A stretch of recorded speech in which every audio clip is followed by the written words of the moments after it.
Parole du Seigneur du samedi de la troisième semaine du temps de Pâques. C'est la fête de Saint Marc l'évangéliste, 25 avril 2026. Première lecture. Lecture de la première lettre de Saint Pierre, apôtre.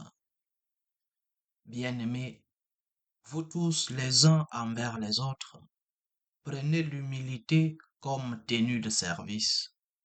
En effet, Dieu s'oppose aux orgueilleux. Aux humbles, il accorde sa grâce.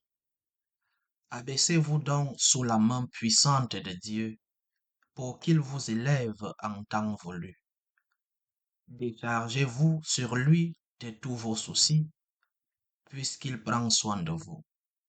Soyez sobre, veillez. Votre adversaire, le diable, comme un lion rugissant, rôde, cherchant qui dévorer.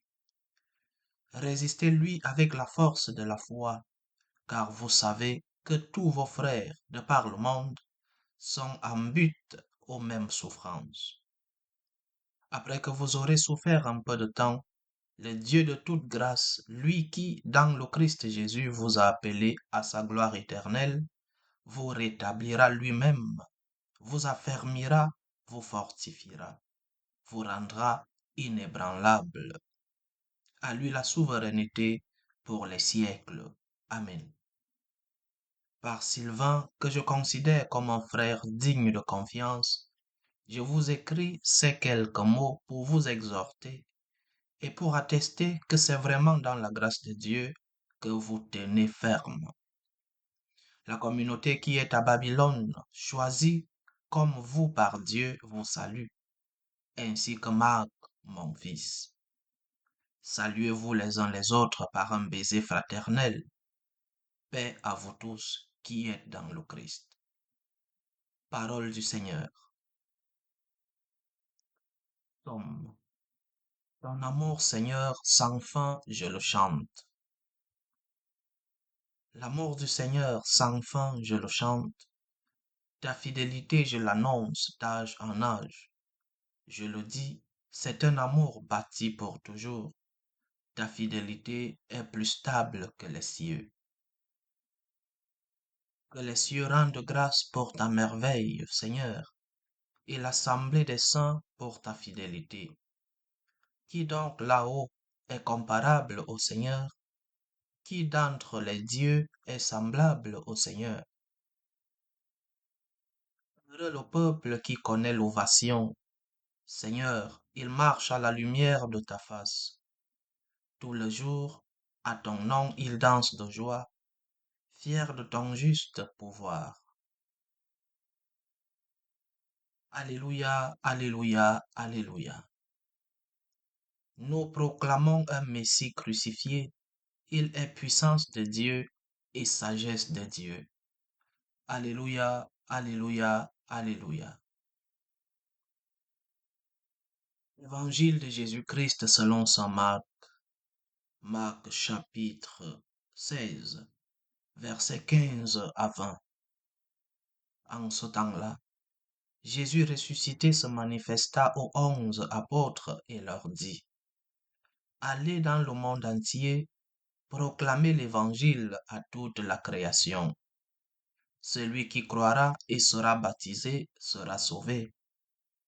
Celui qui refusera de croire sera condamné. Voici les signes qui accompagneront ceux qui deviendront croyants. En mon nom, ils expulseront les démons. Ils parleront en langue nouvelle. Ils prendront des serpents dans leurs mains, et s'ils boivent un poison mortel, il ne leur fera pas de mal. Ils imposeront les mains aux malades, et les malades s'en trouveront bien. Le Seigneur Jésus, après leur avoir parlé, fut enlevé au ciel et s'assit à la droite de Dieu. Quant à eux, ils s'en allèrent proclamer partout l'Évangile. Le Seigneur travaillait avec eux et confirmait la parole par les signes qui l'accompagnaient. Acclamons la parole de Dieu. L'envoi en mission.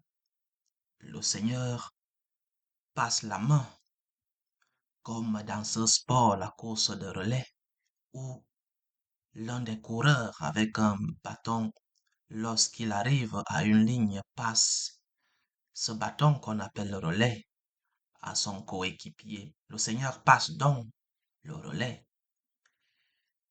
Il veut que nous soyons tous témoins de cet évangile, témoins de la bonne nouvelle. Il nous envoie en mission. Mais quel envoi si audacieux! Comment le Christ a pu envoyer des personnes qui n'avaient une formation? C'est vrai qu'ils avaient passé 3 ans avec lui à l'écouter, mais des personnes qui intellectuellement étaient d'un niveau pas très grand, des personnes qui pour certains étaient des pécheurs, pour d'autres étaient collecteurs d'impôts, donc des personnes sans formation intellectuelle ni théologique. Comment ce petit groupe a-t-il pu remplir le monde de l'évangile jusqu'à nos jours? La grâce de Dieu, le pouvoir de l'Esprit Saint, Dieu qui transforme, Dieu qui, lorsqu'il t'envoie en mission, te donne la grâce pour que celui qui va recevoir le message puisse l'accepter. Pourquoi je parle de cette grâce de Dieu qui agit dans les missionnaires, qui agit en ceux qui veulent transmettre son nom? Parce que parfois, des gens disent, je n'ai pas de formation théologique, donc je ne peux pas proclamer l'évangile. Je n'ai pas de formation. Non. La plus grande formation qu'un chrétien puisse avoir, c'est la confiance en la grâce de Dieu.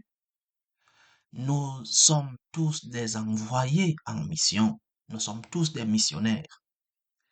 Et de même que cette petite compagnie, sans importance face aux grandes puissances du monde, les apôtres, de même que ceux-là n'avaient aucune grande formation, nous aussi parfois, nous n'avons pas cette formation.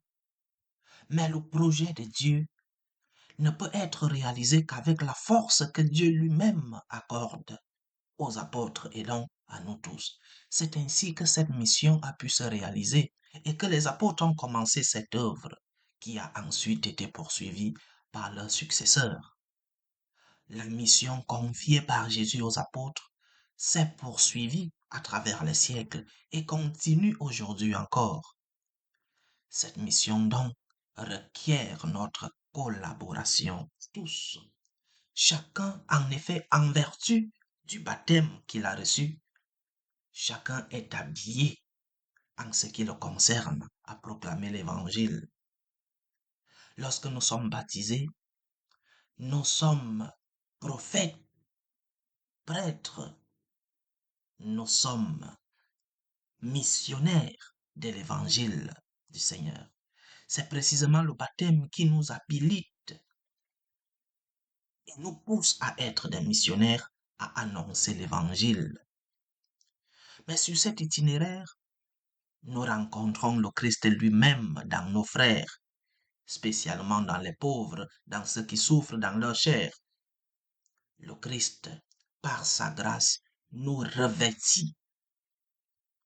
Ce n'est pas vous qui parlerez, l'Esprit du Seigneur parlera en vous. Nous sommes tous des missionnaires, chacun selon son statut, sa vocation particulière. Ce n'est pas la même chose, la mission d'un prêtre que celle d'un laïc, d'un père de famille. Chacun selon son statut devra être missionnaire partout où il est.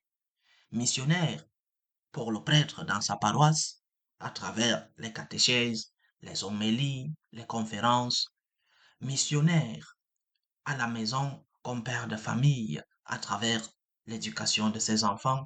Missionnaire dans ton lieu de travail, à travers ton comportement, à travers tes paroles, ta prise de parole, Nous sommes tous appelés à être des missionnaires. Aujourd'hui, encore plus, avec le nouveau monde des réseaux sociaux, nous sommes tous appelés à être des missionnaires, à rencontrer la brebis partout où elle puisse être, à aller vers la brebis au nom de Jésus, proclamer l'amour de Dieu, proclamer que nous ne sommes pas seuls et que le Seigneur continue d'être avec nous.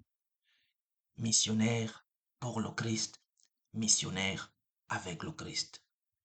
Que Dieu nous accompagne dans nos missions. Loué soit Jésus-Christ.